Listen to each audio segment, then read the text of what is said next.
Suren. Here are some pre-taste items of interest from my recently published book, which happens to be my own autobiographical story in a fantasy style, and the first part is available.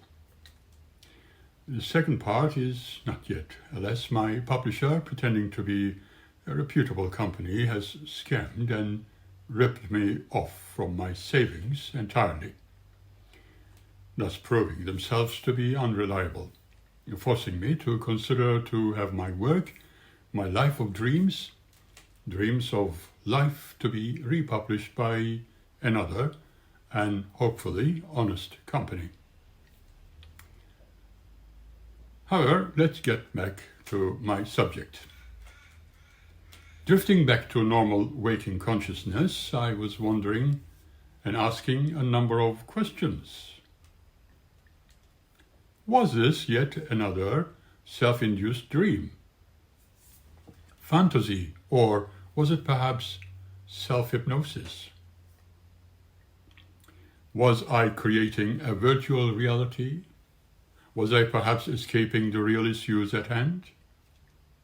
If it was so, and all my thoughts were just fantasies, why were those others geared to provide knowledge, wisdom, and remembered dreams, or perhaps childhood dramas? It was also then I remembered being physically taken to distant places of beauty, perfection, and peace, where the history of a wondersome planet was recalled. In my younger days, when living in Germany, and whilst still studying in one of the universities, I was also working as a library technician for the American military, not far from Stuttgart. After one Christmas celebration, where I had consumed just one glass more of that specially mixed punch and Tennessee on the rocks, I took a Schnellzug, express train, home. This is when I found myself in a dreamlike world wherein I was floating above the townships, trains passing by, and at one of the stations where the train had stopped, as observed from that distance, I saw my body, which I then barely recognized to be mine, taken into an ambulance and driven to a hospital.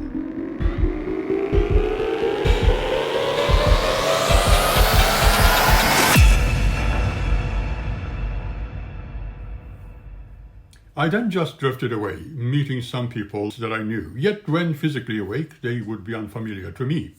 I even saw my then wife and the baby, yet I could do naught else but wait, which I took as a dream. I was told that under no circumstances could I wake up from this dream, as I was demanding. I was told by a very responsible person, whom I later took to be my own guardian, that to wake up and return to my physical body was very questionable. Yet I was determined to return. Instead, I was taken to places of light, places of dreams. I have been shown great libraries. I have attended the halls of great learning. I have been into other distant parts of the galaxy, distant worlds, and met people of extreme beauty and magic. I was accommodated by those who identified themselves as my other relatives, even other parents. In a sense, I was enjoying the experience of dreaming, I thought. When I returned to my body, I expected to wake up on the train. However, it had been readied for special tests in the hospital. My waking up was also a surprise for others around. There was a young lady, for instance, carrying a tray of unusual materials. Lifting the white material from my face, I noted there was some thick string hanging on my left toe, with a metal plate attached, upon which stood some numbers. I asked for a glass of water, and the young lady shouted in shock, "He came alive! He came alive!" and dropped the tray she was carrying. Then I have been retested and further treatments followed. I was back into the world of the supposedly living. I was the happiest person when I was on the other side of the continuum where everything was alive and beautiful. It was very hard to leave all that behind, although a very long time had passed when I returned to my everyday consciousness.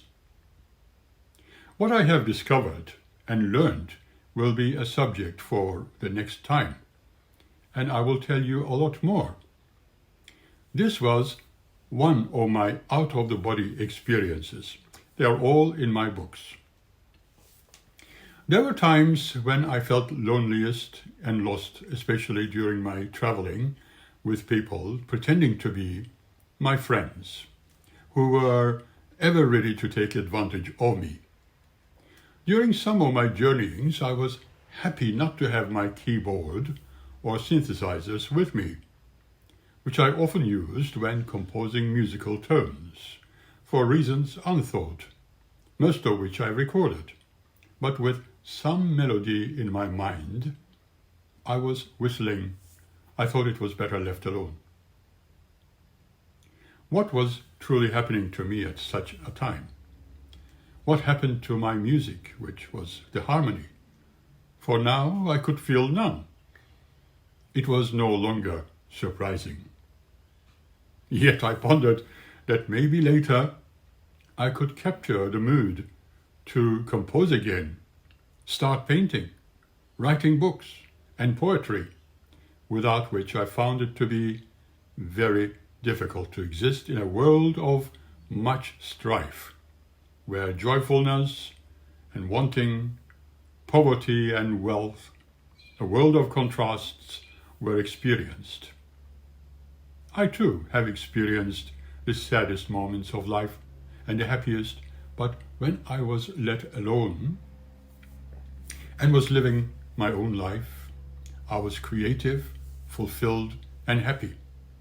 When, however, I was amongst many people, I felt alone, abandoned, at the same time threatened, for I was no longer free to think and be me. That depended on the people outside.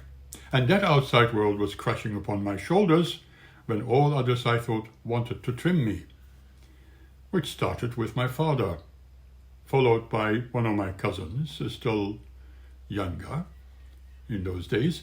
Good friends were rare, and I considered a few as my good friends, for they did not want to change what I was. There were many others who called themselves my friends, yet considered me as an abnormal curiosum. "No," they would all shout. "No, you are different. You cannot survive the world." What should I do? Little they knew, however, that I could recall the past and look into implementable survival techniques under many circumstances. They didn't know that. I was a shepherd and a leader, and still a very young child, very determined and patient when obtaining my goals. I have learned to remain within my own small shell, concentrating, thinking, and planning. It was so strange, I thought, that whenever and wherever I would attempt to get out of my own little cocoon, I would almost immediately be subjected to opposing attitudes from others. Yet I was not opposing anybody. Then I would hear my beloved companion, Serapis Bey, speak and say the words of wonder. "Well, my beloved, you are just different." I have indeed learned that. True friends are like diamonds, precious and rare. False friends are like autumn leaves, found everywhere. You may have discovered that yourselves. Because I chose to study clinical psychology, which on occasions led me to thinking that I was either normal or utterly insane. I even thought at times that I might have suffered some kind of psychosis. However, studying my own self, I knew that I was a realistic person and creative thinker. I conducted various experiments upon myself, experiencing a variety of consciousness. The disorder of psychosis was never the case. I was also extremely interested in history. I discovered that I had links with the ancient world. Remember, true understanding is thoroughly dependent on factual decipherment of old antiquities, pictographs, and even hieroglyphics, which began during the 19th century.